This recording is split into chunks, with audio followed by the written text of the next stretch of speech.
अस्सलाम वालेकुम। आज जो है वो हम अपने नेक्स्ट टॉपिक से जो है वो स्टार्ट लेते हैं। पिछले जो है वो हमने लेक्चर्स में हीट कैपेसिटी को डिस्कस किया था। आज हमने हेस लॉ को पढ़ना है और देखना है कि हमारे पास हेस लॉ के न्यूमेरिकल्स को हम कैसे सॉल्व करते हैं। तो सबसे पहले तो हमारे पास जो है वो हेस लॉ हमें पता होना चाहिए कि हेस लॉ हमें क्या कहता है। ठीक है, इन हेस लॉ के अकॉर्डिंग जो इंथाल्पी है ना, यानी इंथाल्पी हम अभी पीछे पढ़ के आए हैं। ठीक है, तो enthalpy is a state function and property of equilibrium state. पहली बात जो उसने की है that is the state function. यहाँ पर समझना ये ज़रूरी है कि हमारे पास स्टेट फंक्शन से क्या मुराद है।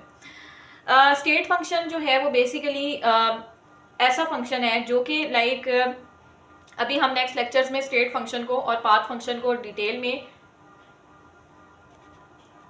में डिस्कस करेंगे। अभी के लिए थोड़ा सा मैं ओवरव्यू दे देती हूँ रिगार्डिंग द स्टेट फंक्शन के। स्टेट फंक्शन देखो, कुछ जो है ना हमारे पास प्रॉपर्टीज़ होती हैं, जैसे कि टेम्परेचर हो गया, वॉल्यूम हो गया, ठीक है, प्रेशर हो गया, इसी तरह इंथाल्पी, ये डिफरेंट प्रॉपर्टीज़ हैं। अब जो इंथाल्पी है ना, इंथाल्पी जो है उसकी प्रॉपर्टी है कि वो स्टेट फंक्शन है। अब स्टेट फंक्शन ऐसी प्रॉपर्टी होती है यानी कि जो कि ना हमारे पास जो है वो डिफरेंट सिस्टम के कह लो कि सिस्टम की कंडीशंस पे डिपेंड कर रही होती हैं। ठीक है, जैसे कि उस सिस्टम का जो है वो टेम्परेचर क्या है, प्रेशर क्या है। ठीक है, और इससे उसको कोई फ़र्क नहीं पड़ता कि जो है वो उसने उस सिस्टम के जो रिएक्शन चल रहा है उसके एंड तक रीच करने के लिए उसने कौन सा पाथ फॉलो किया है। क्या वो रिएक्शन जो है, मैं आपको अगर एग्जांपल दूं कि लेट्स सपोज अगर मैं एंथैल्पी की बात कर रही हूँ। ठीक है, अब ये जो रिएक्शन है ये वन स्टेप रिएक्शन है। सिमिलरली ये जो रिएक्शन है ये टू स्टेप्स में भी हो सकता है। ये एक ही स्टेप में रिएक्शन हमने परफॉर्म किया है और फिर हमने जो है वो दो स्टेप्स में सेम रिएक्शन परफॉर्म किया है। अब जो अगर ये रिएक्शन जो वन स्टेप में परफॉर्म हो रहा था तब जो इसकी एनर्जी आ रही थी या इंथैल्पी आ रही थी वो थी -277.4 किलो जूल। और फिर अगर मैंने इसको दो स्टेप्स में किया, ठीक है, हर स्टेप की अपनी थी, और मैंने जो है फाइनल दो स्टेप्स की इंथैल्पी को कैलकुलेट किया, सम अप किया, तो वो भी हमारे पास जो है वो -277.4 किलो जूल आ रही थी। ठीक है, अब कहने का मकसद ये है कि अब ये जो इंथैल्पी है इसका मतलब है कि ये जो है वो पाथ पे डिपेंड नहीं करती, स्टेप्स पे डिपेंड नहीं करती। यानी कि ये डिपेंड नहीं करती कि हमारे पास रिएक्शन एक स्टेप में हो रहा है या दो स्टेप्स में हो रहा है। जो हमारे पास किसी भी रिएक्शन का इंथैल्पी चेंज आना है, वो चाहे वो रिएक्शन एक स्टेप में हो, चाहे वो रिएक्शन दो स्टेप्स में हो, तीन स्टेप्स में हो, जो चेंज इंथैल्पी का आना है उस ओवरऑल रिएक्शन के कंप्लीट होने पे वो सेम का सेम ही रहेगा। इससे उसको फर्क नहीं पड़ता। हाँ, इट विल बी इंथैल्पी जो है वो हमारे पास चेंज हो सकती है इस सूरत में कि अगर हम इस रिएक्शन के टेम्परेचर को चेंज कर दें, प्रेशर को चेंज कर दें, वॉल्यूम को चेंज कर दें, तो तब हो सकता है कि हमारे पास जो इंथैल्पी है वो चेंज हो जाए। बात समझ आई है मेरी?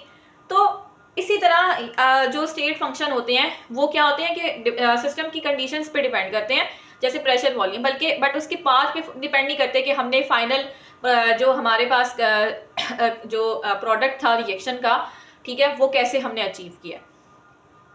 तो इसलिए इंथैल्पी एक स्टेट फंक्शन है, ठीक है, जो कि सिस्टम की कंडीशंस पे डिपेंड करती है और इस पे डिपेंड नहीं करती कि जो रिएक्शन है वो वन स्टेप में हो रहा है या टू स्टेप्स में हो रहा है। यानी कि हम पाथ नहीं फॉलो, मतलब पाथ पे डिपेंड नहीं कर रही, चाहे वो किसी भी सूरत में कैसे भी आए, चाहे एक स्टेप के थ्रू हमारे पास जो है वो रिएक्शन आ रहा है या दो स्टेप्स के थ्रू आ रहा है, at the end of the day enthalpy ने चेंज ने उतना रहना है। ठीक हो गया? तो इंथैल्पी एक स्टेट फंक्शन है और हेस लॉ ये बताता है कि enthalpy changes are additive. It states that the total enthalpy change for a process is the same regardless of whether it occurs in one step or many steps. यही बात मैं पहले भी कर चुकी हूँ जब मैंने स्टेट फंक्शन एक्सप्लेन किया, और ये हेस लॉ भी यही कह रहा है कि आपके पास अगर इंथैल्पी चेंज हम कैलकुलेट करते हैं एक रिएक्शन का, जो कि पहले हमने उस रिएक्शन को सिंगल स्टेप में पर कर दिया और फिर जो उसका इंथैल्पी चेंज आ रहा था, फिर सेम जो रिएक्शन था मैंने उसको मल्टीपल स्टेप्स में परफॉर्म किया और हर स्टेप की मैंने इंथैल्पी चेंज को ऐड कर दिया। तो जो इंथैल्पी चेंज जो है वो दो स्टेप्स में करके आता है, वही इंथैल्पी चेंज वन स्टेप में भी वही चेंज आ रहा है। तो आप देख सकते हो कि इंथैल्पी चेंज जो है ना उसने सेम का सेम ही रहना है। समझ आ गई है? अच्छा, उसके बाद अगली चीज ये है कि Hess law can also be expressed in terms of bond enthalpies, also called bond enthalpies, also called bond dissociation energy. ठीक है जी। अच्छा, यानी वो कहता है कि बॉन्ड डिसोसिएशन एनर्जी भी तो एक इंथैल्पी की फॉर्म ही है ना। एनर्जी, एंथैल्पी भी तो एक एनर्जी है ना, और बॉन्ड डिसोसिएशन एनर्जी भी एक एनर्जी है। तो मतलब वो कह रहे हैं कि एंथैल्पी ये जो हम कॉन्सेप्ट पढ़ रहे हैं इसको हम बॉन्ड डिसोसिएशन एनर्जी में भी लेके जा सकते हैं, यानी कि बॉन्ड डिसोसिएशन एनर्जी भी अगर वन स्टेप में होती है या मल्टीपल स्टेप्स में होती है तो it will be same. And but ये बॉन्ड डिसोसिएशन मैंने बोल रही हूँ, इस बॉन्ड डिसोसिएशन एनर्जी से मुराद क्या है? It is the average energy required to break a particular type of bond between the atoms in a gas space. Bond को तोड़ने के लिए जो एनर्जी चाहिए वो हमारे पास बॉन्ड डिसोसिएशन एनर्जी है, और इसको भी हम एंथैल्पी के रिस्पेक्ट में एक्सप्लेन कर सकते हैं। अब हम आगे चल के देखेंगे कि ना कि डिफरेंट बॉन्ड डिसोसिएशन एनर्जीज दी भी होंगी, और आपने बताना होगा कि फिर फाइनल हमारे पास एनर्जी क्या आ रही है। तो ये हेस्ट लॉ को जब हम अप्लाई करेंगे, इसका कॉन्सेप्ट लेंगे, इसके प्रिंसिपल को फॉलो करेंगे, तो हमारे लिए डिफरेंट एंथैल्पीज को कैलकुलेट करना काफ़ी आसान हो जाता है, क्योंकि एडिटिव होती है ना, क्योंकि वन स्टेप में हो रही हो या मल्टीपल स्टेप्स में हो रही हो तो चेंज तो सेम ही रहना है। तो ये हमारे लिए बड़ी हेल्पफुल होता है कि हम जो है वो हेस्ट लॉ के कॉन्सेप्ट को अप्लाई करते हुए एंथैल्पी चेंजेस जो है वो डिफरेंट रिएक्शंस निकालते हैं। और हमें जो है वो किसी किस्म की कैलोरीमीटरी की भी ज़रूरत नहीं पड़ती। पीछे से हमने पिछले लेक्चर में बात की थी कि कांस्टेंट वॉल्यूम कैलोरीमीटर है, कांस्टेंट प्रेशर कैलोरीमीटर है, कॉफ़ी कप कैलोरीमीटर है, बॉम्ब कैलोरीमीटर है। तो आप देख सकते हो कि उसमें हमें जो है एक प्रॉपर इंस्ट्रूमेंट की ज़रूरत पड़ती है फॉर कैलकुलेटिंग द एंथैल्पीज। मगर हेस्ट लॉ को हम अप्लाई करके बगैर उन इंस्ट्रूमेंट्स को यूज़ किए भी हम एंथैल्पीज को कैलकुलेट कर सकते हैं, क्योंकि चाहे रिएक्शन एक स्टेप में हो रहा है, अगर आपको एक जो है वो एक क्लू पता है ना, तो आप उससे मल्टीपल चीज़ों को जो है वो उससे डिड्यूस कर सकते हो, ठीक है, कंक्लूड कर सकते हो, डिराइव कर सकते हो। अब जब अगर हम जो है वो इससे रिलेटेड न्यूमेरिकल्स जब हम सॉल्व करेंगे तो ये आपको ज़्यादा अच्छे से समझ आएगी।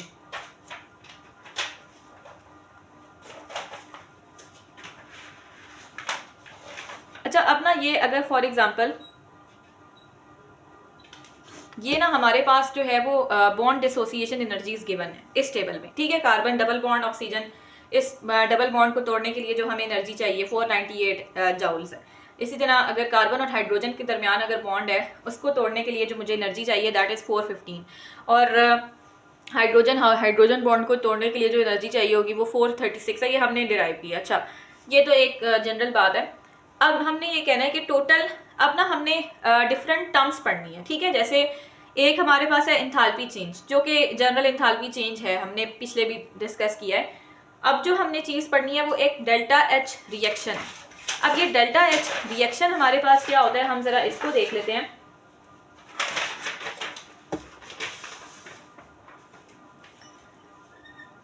ओके, तो ये जो डेल्टा एच रिएक्शन है इसको हम स्टैंडर्ड एंथैल्पी ऑफ रिएक्शन भी कहते हैं। So it is the enthalpy change when reaction occurs under standard conditions. अब देखो, चूंकि ये हम स्टैंडर्ड एंथैल्पी जो है वो रिएक्शन की कह रहे हैं, तो it is basically enthalpy change which is occurring when the reaction is occurring at the standard conditions like 1 atm pressure to 98 Kelvin with all the reactants and products in their equilibrium state।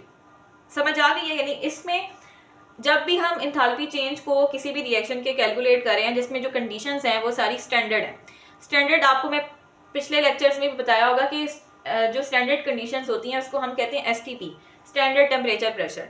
तो जो standard pressure consider किया जाता है in general chemistry, it is basically 1 atm pressure, and when we talk about the temperature तो it is basically 298 kelvin. समझ आ गई है?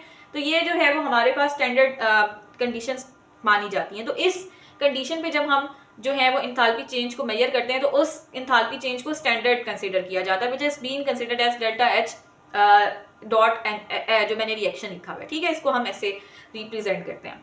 उसके बाद एक और हमारे पास होता है डेल्टा एच एफ। अब ये जो है ना एंथैल्पी, ये भी एंथैल्पी चेंज है। ये एंथैल्पी वो चेंज है when 1 mole of compound is formed from its elements under the standard states under standard conditions, ठीक है। अगर आपने लाइक फॉर एग्जांपल मैं जो हूँ वो बात कर रही हूँ, मैंने जो है वो 2 हाइड्रोजन के एटम्स को मिलाया है और मैंने क्या बना दिया है, हाइड्रोजन गैस। तो वो कह रहे हैं कि उसके जो कॉन्स्टिट्यूएंट एटम से जो कोई भी हमारे पास कंपाउंड बनता है या हमारे पास जो है मॉलिक्यूल बनता है, तो और जो है साथ में जो कंडीशंस होती हैं वो स्टैंडर्ड होती हैं, जैसे 1 atm या 298 केल्विन जो स्टैंडर्ड कंडीशंस कंसिडर की जाती हैं। तो इन कंडीशंस पे जो हमारे पास एंथैल्पी चेंज जो है वो इससे एसोसिएटेड होगा, ठीक है, उसको हम जो है वो डेल्टा एच एफ कहते हैं। समझ आ गई है? या एंथैल्पी चेंज ऑफ फॉर्मेशन भी कह सकते हैं। और जो हमारे पास होता है ना स्टैंडर्ड एंथैल्पी ऑफ रिएक्शन, वो हम कैसे निकालते हैं? इसका फॉर्मूला है, ये आपको न्यूमेरिकल्स में भी काफ़ी हेल्प करेगा। आपने क्या करना है कि जितनी भी हमारे पास जो है एंथैल्पी, मतलब स्टैंडर्ड एंथैल्पी ऑफ फॉर्मेशन आ रही है प्रोडक्ट्स की, आपने उसको सम अप करना है और माइनस कर देना है with the enthalpy change of formation for the reactants. ठीक है, मतलब उनको भी आपने सम अप किया होगा। तो फाइनल जब आप इनको माइनस करते हो, ये जो हमारे पास साइन है ना, this sign is for the summation. Math में भी आपने पढ़ा होगा कि अगर आपने बहुत सारी चीज़ों को एडअप करना होता है तो हम जो है वो इसका साइन इंट्रोड्यूस कराते हैं। समझ आ गई है?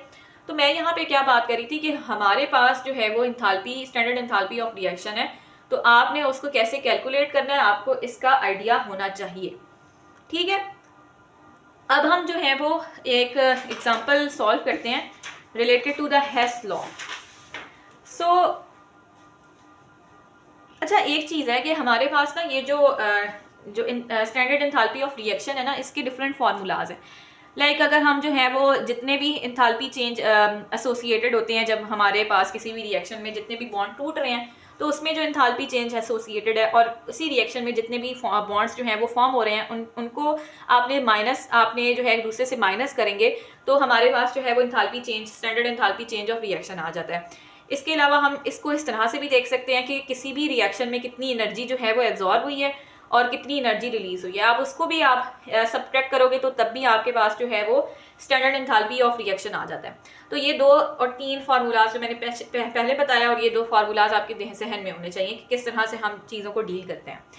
अब लाइक फॉर एग्जाम्पल देखो, ये हमारे पास जो है ना वो एक सिंगल स्टेप रिएक्शन है जिसका एंथैल्पी चेंज जो है वो डेल्टा एच है।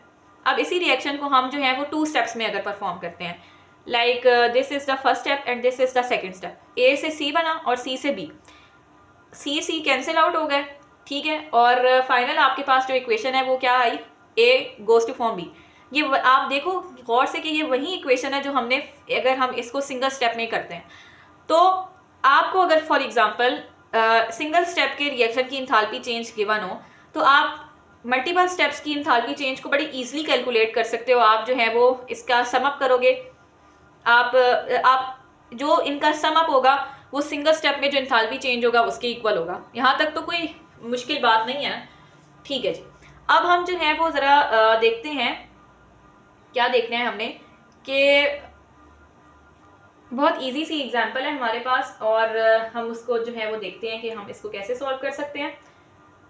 तो लेट मी टेल यू। अच्छा, तो मैं जो हूँ वो थोड़ी एग्जांपल के थ्रू मैं आपको एक्सप्लेन करती हूँ। देखो हमारे पास ना आप देखो कार्बन ऑक्सीजन के साथ कंबाइन होकर कार्बन मोनोऑक्साइड बनाता है और यही कार्बन मोनोऑक्साइड एक और ऑक्सीजन के साथ मिलकर कार्बन डाइऑक्साइड बनाता है।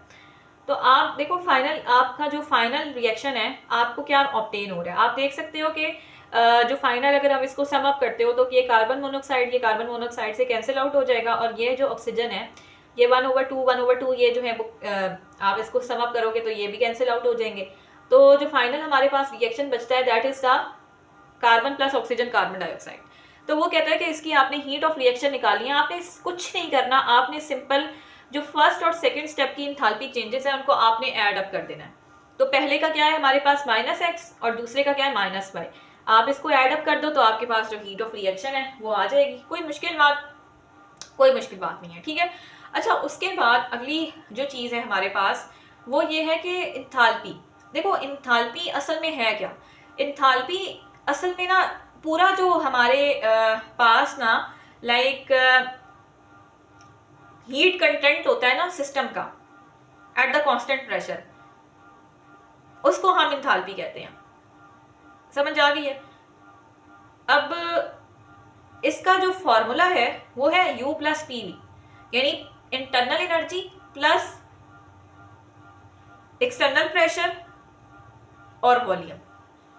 ये जो है वो हमारे पास आ जाता है एंथैल्पी का फॉर्मूला। और एंथैल्पी के आपको समझ आ गई कि ये इंटरनल एनर्जी और प्रेशर वॉल्यूम को आपने एड अप करना है, तो हमारे पास जो है वो total heat content of the system आ जाता है एट द कांस्टेंट प्रेशर। ठीक है जी, और heat content is equal to internal energy plus to establish system at PV volume from empty space.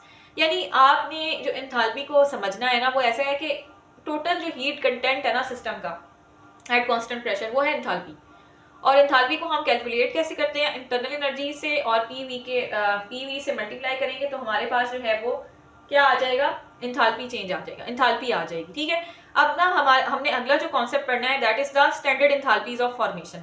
पीछे भी हम पढ़कर आए हैं कि हमने जो है वो एंथैल्पी ऑफ फॉर्मेशन बात की थी, सही है, और स्टैंडर्ड एंथैल्पी ऑफ फॉर्मेशन हम इसी को पढ़ रहे हैं। देखो, enthalpy is a measure of potential energy of a system found in intermolecular attraction and chemical bonds. Enthalpy को हम इस तरह से भी डिफाइन कर सकते हैं कि हमारे जो सिस्टम की पोटेंशियल एनर्जी है, जो कि पोटेंशियल एनर्जी उनके बॉन्ड्स के दरमियान पाई जाती है, उनकी अट्रैक्शन के दरमियान जो भी पोटेंशियल एनर्जी एग्जिस्ट कर रही है, तो उसको हम जब मेजर करते हैं तो वो एंथैल्पी होती है। अब ये जो स्टैंडर्ड एंथैल्पी ऑफ जो हमारे पास रिएक्शन है, जैसे हम पीछे पढ़ के आए हैं कि आपने जो है प्रोडक्ट्स की एंथैल्पी को रिएक्टेंट्स की एंथैल्पी से जब आप माइनस करते हो तो आपको जो change in enthalpy of reaction है या standard enthalpy change of the reaction है वो ऑब्टेन हो जाता है। The standard enthalpy of reaction is the enthalpy change accompanying a reaction being carried out under standard conditions। ठीक है, पीछे हम वही चीज पढ़ के आए हैं अभी, ये जैसे मैंने आपको बताया था ये वही चीज है। The standard enthalpy of formation of a compound is the enthalpy required to produce 1 mole of a compound from its elements in their standard states. It would be very useful to be able to determine the standard enthalpy of reaction without doing a measurement. Standard enthalpy of formation allows us to do just that. ये सारी बातें हम जो है वो पहले ही पढ़ चुकी हैं कि हमारे पास जो है वो स्टैंडर्ड एंथैल्पी ऑफ फॉर्मेशन वो एंथैल्पी चेंज है जब हमारे पास हम 1 मोल ऑफ कंपाउंड बनाते हैं from its reactants under the standard states which is 298 kelvin and 1 atm pressure. Next thing उसने ये बात की है कि हम without using any sort of instrument और कैलोरीमीटर हम एंथैल्पी चेंज को बड़ी इजीली मेजर कर सकते हैं with the help of standard enthalpies of formation. और अब जब हम न्यूमेरिकल सॉल्व करेंगे तो उसमें आपको क्लियरली पता चलेगा कि किस तरह से हम इसको सॉल्व करते हैं। ठीक है, तो हम अभी जो है वो आ जाते हैं जी अपने न्यूमेरिकल के ऊपर।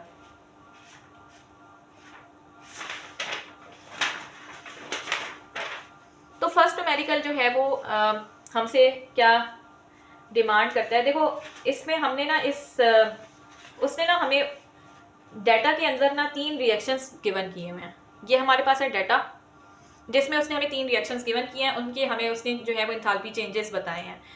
और उसने हमें एक ऐसा रिएक्शन दिया है जो कि ना इन रिएक्शन से काफ़ी मिलता जुलता है। ठीक है जी, और उसने कहा है कि हमें ये जो उसने रिएक्शन गिवन किया ना इसकी उसने हमें एंथैल्पी चेंज निकालने को कहा है।